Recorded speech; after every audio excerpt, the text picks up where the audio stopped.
നമ്മൾ കഴിഞ്ഞ ദിവസം സ്വർഗത്തെക്കുറിച്ചുള്ള സംസാരമായിരുന്നു സംസാരിച്ചത്. അതിൽ ഒന്നാം സ്വർഗം, രണ്ടാം സ്വർഗം ഒക്കെ പറഞ്ഞു.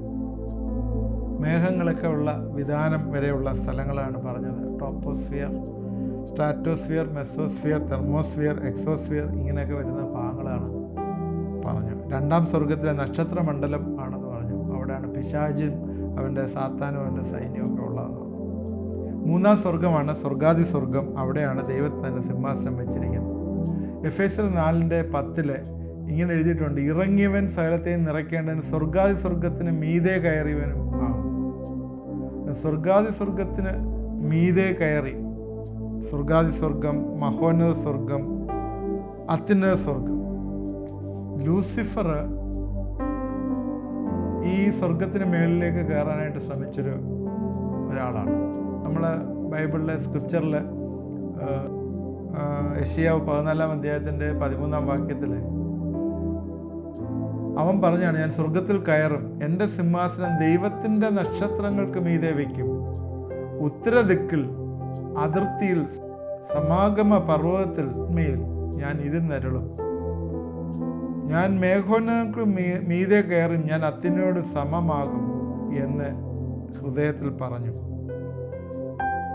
അതുകൊണ്ട് അവന് ആഗ്രഹിച്ച സ്ഥലം ഈ സ്വർഗായ സ്വർഗത്തിന് മേലെയാണ് അവൻ ആഗ്രഹിച്ചത്. അതുകൊണ്ട് സ്വർഗാദി സ്വർഗം എന്ന് പറയുന്നത് ദൈവത്തിൻ്റെതായിട്ടുള്ള ദൈവം ആത്മാവാണ്. അവനെ ആർക്കും കാണാൻ പറ്റത്തില്ല. ദൈവം വെളിച്ചത്തിൽ വസിക്കുന്നു, അവന് സ്വർഗാദി സ്വർഗത്തിൽ ആയിരിക്കുന്നു എന്നു. ഇനിയും 1-2 വാക്യങ്ങളൂടെ ഇതുമായിട്ട് ചേർന്ന് വായിക്കും. യേശുക്രിസ്തുവും സ്വർഗത്തെക്കുറിച്ച് ധാരാളം സമയം ബൈബിളിൽ പല പറഞ്ഞിട്ടുണ്ട്. പുതിയ നിയമത്തിൽ ഒരുപാടുണ്ട്. യോഹന്നാന്റെ സുവിശേഷം 14-2-3 വാക്യം: എൻ്റെ പിതാവിൻ്റെ ഭവനത്തിൽ അനേകം വാസസ്ഥലങ്ങളുണ്ട്, ഇല്ലെങ്കിൽ ഞാൻ നിങ്ങളോട് പറയുമായിരുന്നു. ഞാൻ നിങ്ങൾക്ക് സ്ഥലം ഒരുക്കുവാൻ പോകുന്നു. ഞാൻ പോയി നിങ്ങൾക്ക് സ്ഥലം ഒരുക്കിയാൽ ഞാൻ ഇരിക്കുന്ന ഇടത്ത് നിങ്ങളും ഇരിക്കേണ്ടതിന് പിന്നെയും വന്ന് നിങ്ങളെ എൻ്റെ അടുക്കൽ ചേർത്തുകൊള്ളു. Is heaven a real place? ഒരു ലിറ്ററൽ പ്ലേസ് ആണോ ഹെവൻ എന്ന് ചോദിച്ചാൽ yes, it is a literal place. അതിനകത്ത് പറഞ്ഞിരിക്കുന്ന കാര്യം ഇതാണ്: എൻ്റെ പിതാവിൻ്റെ ഭവനം, എൻ്റെ പിതാവിൻ്റെ ഭവനം. It is a place. It is not a state of mind or attitude. നേരത്തെ പറഞ്ഞു, ആറ്റിറ്റ്യൂഡും സ്റ്റേറ്റ് ഓഫ് മൈൻഡും ഒന്നും അല്ല. നമ്മൾ എറണാകുളത്ത് പോകുമെന്ന് പറഞ്ഞ പോലോ, കോട്ടയത്ത് പോകുമെന്ന് പറഞ്ഞ പോലോ, ന്യൂയോർക്കിൽ പോകുമെന്ന് പറഞ്ഞ പോലോ ഒരു സ്ഥലത്തേക്ക് നമ്മൾ പോകുന്നു എന്നുള്ളതാണ്. മത്തായിയുടെ സുവിശേഷം 6-ാം 19-20 വാക്യങ്ങളിൽ പറയുന്നുണ്ട്: പുഴുവും തുരുമ്പും കെടുക്കാതെയും കള്ളന്മാർ തുരന്ന് മോഷ്ടിക്കാതെയും ഇരിക്കുന്ന സ്വർഗത്തിൽ നിക്ഷേപം സ്വരൂപിച്ചോളൂ. സ്വർഗത്തിൽ നിങ്ങൾ നിക്ഷേപം സ്വരൂപിക്കണം. അന്നേരം നീ അവിടെ പോയിട്ടുണ്ടോ എന്ന് നമ്മളോട് ചോദിച്ചാൽ ഇല്ല, പോയിട്ടില്ല. പിന്നെ എങ്ങനെയാണ് ഇത് മനസ്സിലാവുന്നത്? കർത്താവ് പറഞ്ഞിരിക്കുന്ന വാക്കുകളിൽ നിന്ന്, അല്ലെങ്കിൽ സ്ക്രിപ്ചറിൽ നിന്ന് പറഞ്ഞിരിക്കുന്ന വാക്കുകളിൽ നിന്നാണ് നമുക്ക് മനസ്സിലാവുന്നത്. യേശുക്രിസ്തു ശിഷ്യന്മാരുമായിട്ടിരിക്കുന്ന സമയത്ത് പറഞ്ഞ ഒരു കാര്യമാണ് യോഹന്നാന്റെ സുവിശേഷം 6-ാം വാക്യം: ഞാൻ എൻ്റെ ഇഷ്ടമല്ല, എന്നെ അയച്ചവൻ്റെ ഇഷ്ടം അത്രേ ചെയ്യുവാൻ സ്വർഗത്തിൽ നിന്ന് ഇറങ്ങി വന്നിരിക്കുന്നു. ഒരു യേശു വന്നത് സ്വർഗത്തിൽ നിന്നാണ്. I came down from heaven. സ്വർഗത്തിൽ നിന്ന് ഇറങ്ങി വന്നിരിക്കുന്നു എന്ന് പറയുന്നുണ്ട്.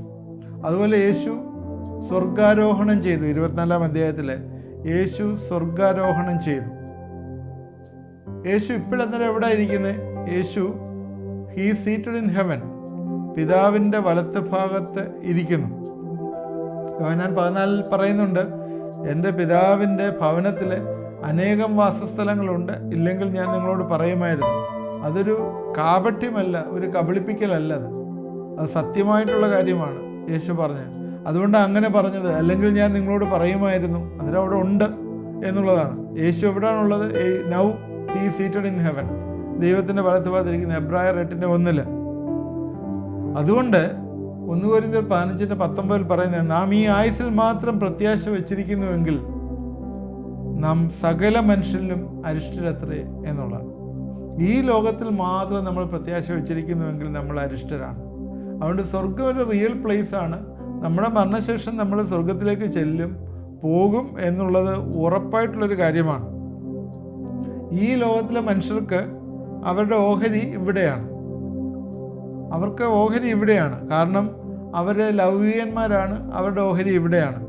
അവർ പ്രാകൃത മനുഷ്യരാണ്. എന്നാൽ നമ്മുടെ ഓഹരി ഇവിടെയല്ല. കാരണം we are not of the friends of the world. നമ്മൾ ഈ ലോകത്തിൽ ഉള്ള ആളുകളല്ല. നമ്മുടെ പൗരത്വം സ്വർഗത്തിലാണ്. ഫിലിപ്പി ലേഖനത്തിൽ എഴുതിയിരിക്കുന്നത് നമ്മുടെ പൗരത്വം സ്വർഗത്തിലാണ് എന്ന് ക്ലിയറായിട്ട് അവിടെ എഴുതിയിട്ടുണ്ട്. നമുക്കറിയാം ഓരോ സ്ഥലങ്ങളിലെ സിറ്റിസൺഷിപ്പ് കിട്ടണമെങ്കിൽ എന്ത് വില കൊടുക്കണം. ഇപ്പം തന്നെ അമേരിക്കൻ പൗരത്വം നമ്മൾ എടുക്കണമെന്നുണ്ടെങ്കിൽ അതിന് എന്തൊക്കെ ഫോർമാലിറ്റീസ് ഉണ്ട്, എന്തൊക്കെ അതിന് കോസ്റ്റ് ഉണ്ട് എന്നൊക്കെ നമുക്കറിയാം. ആ സമയത്ത് റോമൻ പൗരത്വം യേശുവിൻ്റെ ആ സമയത്ത് വലിയ വിലയായിരുന്നു. എന്നാൽ നമ്മൾ ഈ ലോകത്തിലെ നമ്മളെ സംബന്ധിച്ചിടത്തോളം നമ്മൾ അന്യരും പരദേശിയുമാണ്. അതുകൊണ്ട് നമ്മുടെ പൗരത്വം സ്വർഗത്തിലാണ് എന്ന് പറയുമ്പോൾ നമ്മൾ ഈ ലോകത്തിലുള്ളവരല്ല.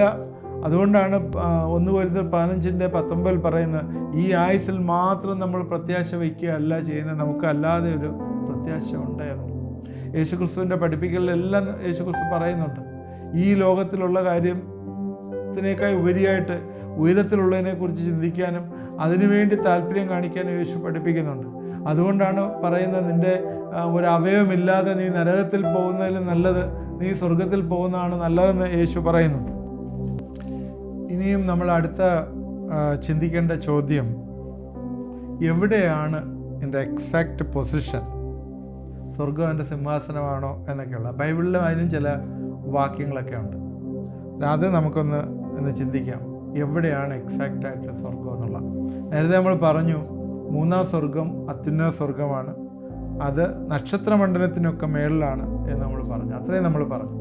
എന്നാൽ സങ്കീർത്തനം 48-ാം അധ്യായം 1-2 വാക്യത്തിൽ ഇങ്ങനെ എഴുതിയിരിക്കുന്നത്, നമ്മുടെ ദൈവത്തിൻ്റെ നഗരത്തിൽ അവൻ്റെ വിശുദ്ധ പർവ്വതത്തിൽ യഹോവ വലിയവനും അത്യന്ത സ്തുത്യനുമാകും. 2-ാം വാക്യത്തിൽ മഹാരാജാവിൻ്റെ നഗരമായി ഉത്തരഗിരിയായ സിയോൻ പർവ്വതം ഉയരം കൊണ്ട് മനോഹരവും സർവ്വഭൂമിയുടെ ആനന്ദവും ആകുന്നു. ഇവിടെ ദൈവത്തിൻ്റെ നഗരം, വിശുദ്ധ പർവ്വതം, ഉത്തരഗിരി. അപ്പോഴേ ഇതിനകത്ത് 2-3 കാര്യങ്ങൾ നമുക്ക് ഹിന്റ് കിട്ടുന്നുണ്ട്. ഇത് ഉത്തരഗിരിയിലാണ് ദൈവത്തിൻ്റെ, അന്നേരം എന്ന് പറഞ്ഞാൽ വടക്കാണ് അല്ലേ? ഉത്തരമെന്ന് പറഞ്ഞാൽ വടക്കാണ്. ഉത്തരഗിരി വടക്കാണ്. ബൈബിളിൽ വീണ്ടും വാക്യങ്ങളുണ്ട്, അന്നേരം അത് ഇവിടെ എടുത്ത് കൺഫേം ചെയ്യാം. ഇയ്യോബിൻ്റെ പുസ്തകം 37:22, വടക്ക് നിന്ന് സ്വർണശോഭ പോലെ വരുന്നു, ദൈവത്തിൻ്റെ ചുറ്റും ഭയങ്കര തേജസ്സുണ്ട്. ഓക്കെ, വടക്ക് നിന്ന് സ്വർണശോഭ പോലെ വരുന്നു, ദൈവത്തിൻ്റെ ചുറ്റും ഭയങ്കര തേജസ്സുണ്ട്. സങ്കീർത്തനം 75:6, കിഴക്ക് നിന്നല്ല പടിഞ്ഞാറ് നിന്നല്ല തെക്ക് നിന്നുമല്ല ഉയർച്ച വരുന്നു. പിന്നെ എവിടെ നിന്ന് ഉയർച്ച വരുന്നത്? നമുക്കത് മനസ്സിലാക്കാം. അവിടെ എന്തുകൊണ്ടാണ് ദൈവം വടക്ക് വിട്ടുകളഞ്ഞത്?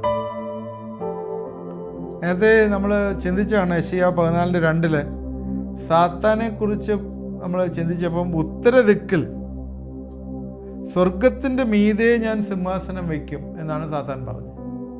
അപ്പോഴന്നിട്ട് ഇതിൽ നിന്നെല്ലാം നമ്മൾ എടുത്തു നോക്കുമ്പോൾ നമുക്ക് മനസ്സിലാവുന്നത് സ്വർഗം വടക്ക് ഭാഗത്താണ് എന്നുള്ള ഒരു ചിന്തയാണ് നമുക്ക് വരുന്നത്. ഭൂമിയുടെ നോർത്ത് പോള് ഏറ്റവും ഉയരമുള്ളതാണ്. അതിന് മുകളിലുള്ള നക്ഷത്രമാണ് പോളാർ സ്റ്റാർ എന്ന് പറയുന്നത്, നോർത്ത് സ്റ്റാർ എന്ന് പറയും. അന്നേരം ഭൂമി എപ്പോഴും ഈ വടക്കുള്ള നക്ഷത്രത്തെ വലം വെച്ചുകൊണ്ടിരിക്കുകയാണ്. ഡിസ്റ്റൻസ് ഒക്കെ അളക്കുന്നത് കിലോമീറ്ററിലോ മൈലിലോ ഒക്കെയാണ്. എന്നാൽ ഇവിടെ ആകാശത്തെയൊക്കെ അളക്കുന്നത് 1 സെക്കൻഡിൽ 1,86,000 മൈല് പ്രകാശം സഞ്ചരിക്കുന്നുണ്ട്. 1,86,000. അന്നേരം 500 മില്യൺ വർഷം എടുക്കും മനുഷ്യൻ കണ്ടുപിടിച്ച വിദൂര നക്ഷത്രത്തിൽ എത്തിച്ചേരാനായിട്ട് പ്രകാശം. അപ്പോൾ ഈ പ്രപഞ്ചത്തിൻ്റെ വലിപ്പം എത്ര വലുതാണെന്ന് നമുക്ക് ചിന്തിക്കാനായിട്ട് പറ്റും. അതായത് സയൻസ് അത് പറഞ്ഞിരിക്കുന്നത് ആ രീതിയിലാണ്. 500 മില്യൺ വർഷം എടുത്ത് മനുഷ്യൻ കണ്ടുപിടിച്ച വിദൂരമായ നക്ഷത്രത്തിലേക്ക് എത്തിച്ചേരാൻ, പ്രകാശം എത്തിച്ചേരാൻ. അതായത് 1 സെക്കൻഡിൽ 1,86,000 മൈൽ സഞ്ചരിക്കുമെങ്കിൽ 500 മില്യൺ വർഷം കൊണ്ട് എത്ര ദൂരം പോയാൽ അത് എത്തുന്ന മനുഷ്യൻ്റെ ബുദ്ധിക്ക് അതീതമായിട്ടുള്ളൊരു കാര്യമാണ്. ഇത് പറയാനുള്ള കാര്യം എന്ന് വെച്ചാൽ ഹെവൻ, ഉയരത്തിൽ അത്യുന്നതൻ ഇരിക്കുന്ന സ്ഥലമാണ്, മനുഷ്യൻ്റെ ചിന്തയ്ക്ക് അതീതമാണ് എന്നുള്ളത് അതിൽ നിന്ന് മനസ്സിലാക്കണം. പൗലോസിൻ്റെ അനുഭവം നമുക്ക് 2 കൊരിന്ത്യർ 12:2 മുതൽ 4 വരെയുള്ള വാക്യങ്ങളിൽ നിന്ന് നമുക്ക് മനസ്സിലാകും. ക്രിസ്തുവിലുള്ള ഒരു മനുഷ്യനെ ഞാൻ അറിയുന്നു, അവൻ 14 സംവത്സരം മുമ്പേ 3-ാം സ്വർഗത്തോളം എടുക്കപ്പെട്ടു. ശരീരത്തോടെ എന്ന് അറിയുന്നില്ല, ശരീരം കൂടാതെ എന്നും അറിയുന്നില്ല, ദൈവം അറിയുന്നു. ആ മനുഷ്യൻ പർദീസയോളം എടുക്കപ്പെട്ടു. 3-ാം സ്വർഗം എന്ന് പറയുന്നത് പർദീസ എന്ന് പറയുന്ന വേർഡുമായിട്ട് ഏകദേശം ഇക്വലൻ്റ് ആണ് എന്ന് നമ്മൾ ചിന്തിക്കണം. അവൻ പറഞ്ഞുകൂടാത്ത വാക്കുകളെയും കേട്ടു. അന്നേരം പൗലോസ് പറയുന്ന ആ പറഞ്ഞുകൂടാത്ത വാക്കുകൾ എന്താണെന്ന് പൗലോസ് നമ്മളോട് പറഞ്ഞിട്ടില്ല. മനുഷ്യന് ഉച്ചരിപ്പാൻ കൂടാത്തതും പറഞ്ഞുകൂടാത്തതുമായ വാക്കുകളെ കേട്ടു. അതെന്താണെന്ന് പൗലോസ് നമ്മളോട് പറഞ്ഞിട്ടില്ല. അതുകൊണ്ട് ദൈവവചനത്തിൽ നമുക്ക് ആവശ്യമുള്ളതൊക്കെ വെളിപ്പെടുത്തിയിട്ടുണ്ട്. അതുകൊണ്ട് നമുക്ക് ആവശ്യമുള്ളതൊക്കെ അതിലുണ്ട്, ആവശ്യമില്ലാത്തത് നമുക്ക് വെളിപ്പെടുത്തിയിട്ടില്ല. അടുത്ത കാലങ്ങളിലായിട്ടൊക്കെ നിങ്ങൾ യൂട്യൂബിലും ഒക്കെ കണ്ടു കാണും, ചില ആളുകൾക്ക് സ്വർഗീയമായിട്ടുള്ള ചില ദർശനങ്ങൾ, വെളിപ്പാടുകൾ എന്നൊക്കെ കണ്ടു. സ്വർഗം അങ്ങനെ ഇരിക്കുകയാണ്, നരകം ഇങ്ങനെ ഇരിക്കുകയാണ് എന്നൊക്കെ പറഞ്ഞിട്ട് ചില കാര്യങ്ങൾ പ്രചരിക്കുന്നുണ്ട്.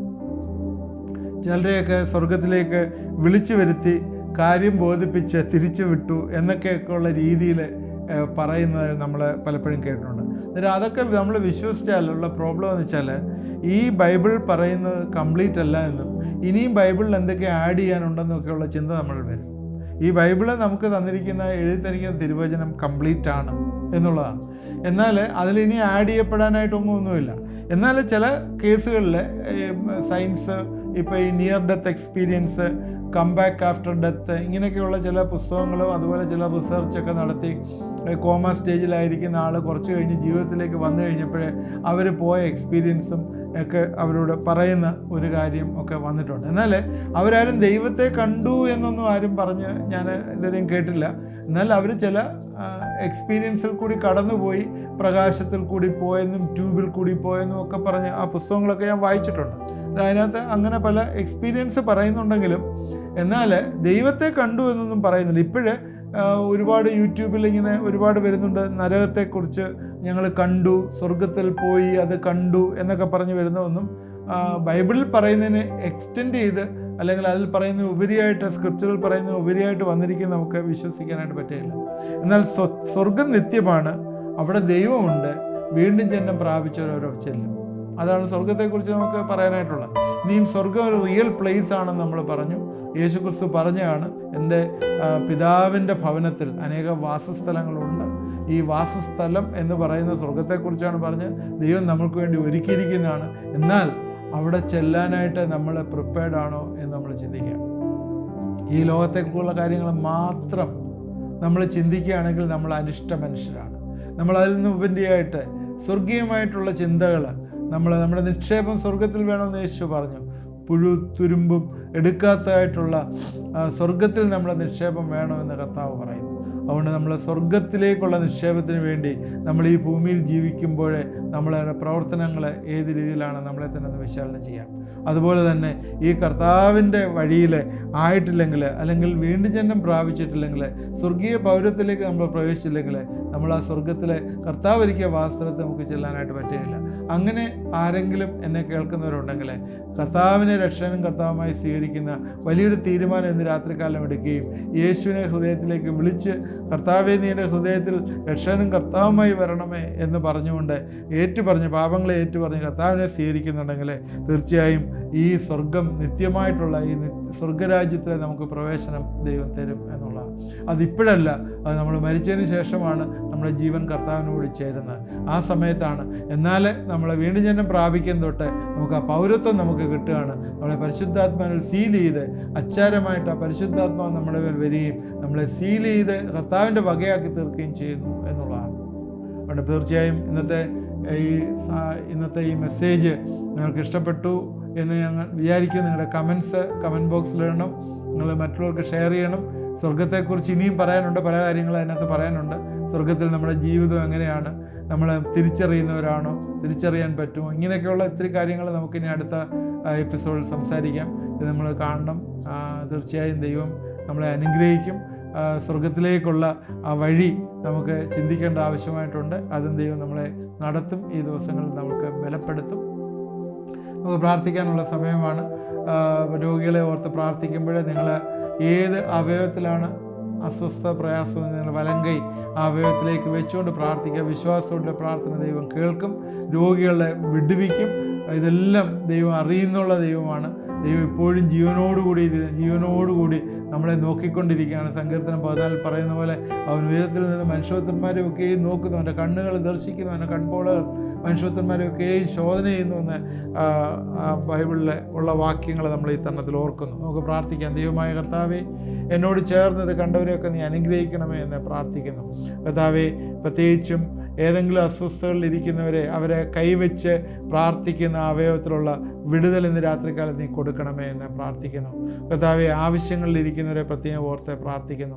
ചില പ്രയാസങ്ങൾ കർത്താവെ ഈ ദിവസങ്ങളിൽ വന്നു ചേർന്ന് ജീവിതത്തിലെ കർത്താവെ ഫൈനാൻഷ്യലായിട്ടുള്ള ചില ക്രൈസിസിൽ കൂടി കടന്നു പോകുന്ന ചില വ്യക്തികളെ ദൈവം കാണിച്ചു തരുന്നു. കർത്താവെ, പ്രാർത്ഥിക്കുന്നു. ദൈവമേ, അതിൽ നിന്നുള്ള വലിയ റിലീസ് നീ കൊടുക്കുകയും സഹായിക്കുകയും ചെയ്യണമേ എന്ന് പ്രാർത്ഥിക്കുന്നു. നിൻ്റെ കരങ്ങളിലേക്ക് ഏൽപ്പിച്ച് പ്രാർത്ഥിക്കുന്നു. കർത്താവെ, ഭവനം വെച്ചിട്ട് കർത്താവെ അത് കംപ്ലീറ്റ് ചെയ്യാൻ വയ്യാതെ കർത്താവെ ഫൈനാൻഷ്യൽ ക്രൈസിസിൽ കൂടി കടന്നു പോകുന്ന ചില ആളുകളെ കർത്താവെ ഇന്ന് എന്നോട് ചേർന്ന് പ്രാർത്ഥിക്കുന്നു. ദൈവമേ, നീ അറിയാത്ത വഴിയിൽ നിന്ന് അവരുടെ ആ ഭവനം കംപ്ലീറ്റ് ചെയ്യുവാനായിട്ട് നീ കർത്താവെ പണത്തെ ഒരുക്കി കൊടുക്കണമേ എന്ന് പ്രാർത്ഥിക്കുന്നു. ഞങ്ങൾക്കറിയത്തില്ല കർത്താവെ, നേരത്തെ ഞങ്ങൾ പറഞ്ഞതുപോലെ എവിടെ നിന്ന് ഉയർച്ച വരുന്നത് ഞങ്ങൾക്കറിയത്തില്ല. ഞങ്ങളത് ഏൽപ്പിക്കുന്നു കർത്താവെ. ഇന്ന് തന്നെ അതിനൊരു ഉത്തരം കർത്താവെ നീ കൊടുക്കണമേ എന്ന് പ്രാർത്ഥിക്കുന്നു. എന്നോട് ചേർന്ന് പ്രാർത്ഥിച്ചവരെല്ലാം അനുഗ്രഹിക്കണമേ. ഇത് കണ്ടവരെയൊക്കെ അനുഗ്രഹിക്കണമേ. യേശു ക്രിസ്തുവിന്റെ നാമത്തിൽ പ്രാർത്ഥിക്കുന്നു. കേൾക്കുമാറാകണമേ. ആമേൻ. നിങ്ങളത് മറ്റുള്ളവർക്ക് ഷെയർ ചെയ്യണം. പ്രയർ റിക്വസ്റ്റ് എൻ്റെ വാട്സാപ്പ് നമ്പറിൽ അയക്കണം. ദൈവം നമ്മളെ എല്ലാവരെയും അനുഗ്രഹിക്കും.